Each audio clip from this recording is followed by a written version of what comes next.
तर शेतकरी कर्जमाफीसाठी बच्चू कडू आक्रमक झालेले आहेत। बच्चू कडूंचा विराट ट्रॅक्टर मोर्चा सध्या नागपुरात दाखल झाला असून 4 महामार्ग यामुळे आता त्यामध्ये जाम झालेले आहेत। उद्या दुपारी 12 वाजेपर्यंत सरकारने मागण्या मान्य कराव्यात, अन्यथा भारत बंद करणार असा इशारा बच्चू कडूंनी दिला।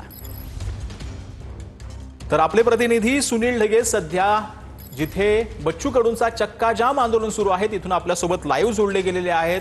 खरं म्हणजे हा मोर्चा जो आहे तो संध्याकाळीच नागपूरमध्ये दाखल झालाय, परंतु यामुळे जवळपास 4 महामार्ग जे आहेत ते ठप्प झालेले आहेत।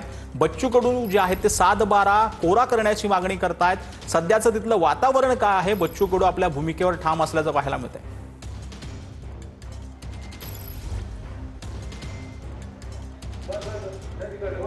सचिन, नक्कीच बच्चू कडूंचा एल्गार मोर्चा जो आहे तो नागपुरात दाखल झाला आणि त्यानंतर या ठिकाणी जर आपण बघितलं तर 4 महामार्ग जे आहे ते जाम झालेले आहे आणि या ठिकाणी बच्चू कडू यांनी इशारा दिलेला आहे की शेतकऱ्यांची कर्जमाफी जोपर्यंत होत नाही तोपर्यंत आम्ही या ठिकाणावरून उठणार नाही।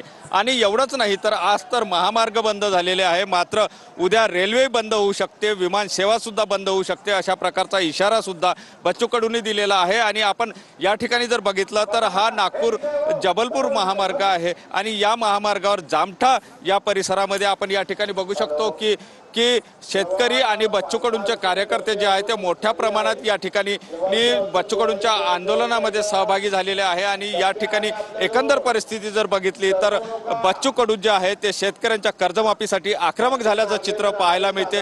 त्यामुळे वाहतूक व्यवस्था जी आहे ती चंद्रपूरकडून येणारी असो किंवा वर्धेकडून येणारी असो ती मोठ्या प्रमाणात खोळंबल्याचं चित्र सुद्धा पाहायला मिळते आहे। आपण या ठिकाणी जर बघितलं तर मोठ्या प्रमाणात शेतकरी आणि बच्चू कडूंचे कार्यकर्ते जे आहे ते या ठिकाणी आताही उपस्थित आहे आणि बच्चू कडू स्वतः या ठिकाणी उपस्थित आहे। महत्त्वाचं म्हणजे या ठिकाणावरून प्रवास करत असताना